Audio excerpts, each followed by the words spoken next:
Textiles Level 1 Term 3 that we're looking at now. And so throughout this term we're going to be exploring a variety of new textile techniques, specifically techniques to add colour to fabric. So to extend on last term's learning, we'll still be using some of the textiles equipment that we were using last term.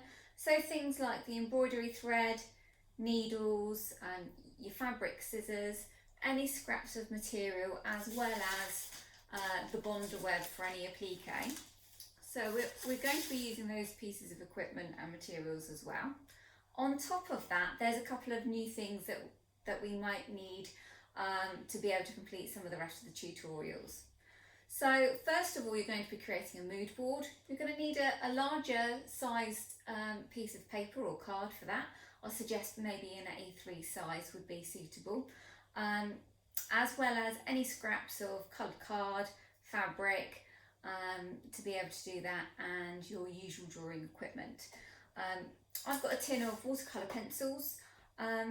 If you're going to have any kind of investment piece in terms of your creative resources, I'd really recommend watercolour pencils, just because they apply really nicely. You don't have to add water to it, but they're nice colouring pencils, and this is my tin that I got from when I was a teenager as well, so it's lasted me a long time. For the stenciling tutorial, you're going to need a piece of acetate. So you can either use, I got these off the internet, you'll only need a couple of sheets. You can get them in small packs, or you can use some old plastic folder dividers as well. So just a piece of plastic. We're going to be using a craft knife to be able to cut out the stencil. So depending on your age, you might need an adult to help you with that, because obviously these are very sharp. There's health and safety risks associated to using one of these. You will need a mat, so either a very thick piece of card or a rubberized cutting mat when you're cutting out your stencil. And when applying the paint, depending on what you've got to hand, you can either use acrylic paint, poster paint. I've got some fabric paints as well.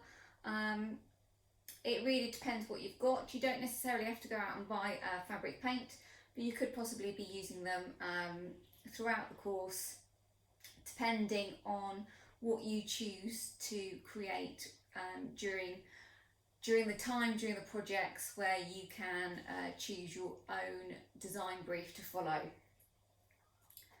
To be able to complete the stenciling, I've got these makeup sponges. You can use any old sponge, it's not a problem. I'm just using these makeup sponges because they're a little bit more dense, and so you're going to see less of the texture when you use it to stipple the paint onto the fabric. We're going to be doing some tie-dye. I've got a box, a kit that I've got offline. For me, that was the cheapest way of doing it. It's got all the resources that you need within this pack. So you've got all the tie-dyes, different colour bottles of the different colours, as well as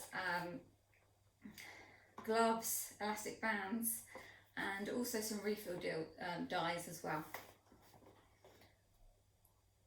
And lastly, we're going to be upcycling a product. So you're going to have a bit of time to think about what you'd like to upcycle throughout the course this term, but I have got a canvas shopper bag which I would possibly choose to upcycle.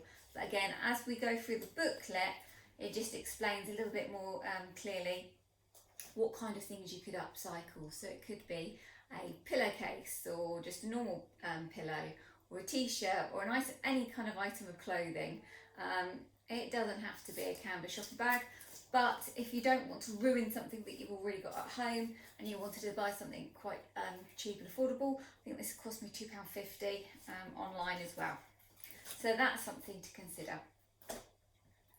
Hopefully you'll be up and raring to go, and you'll enjoy the course. So good luck. Thank you very much.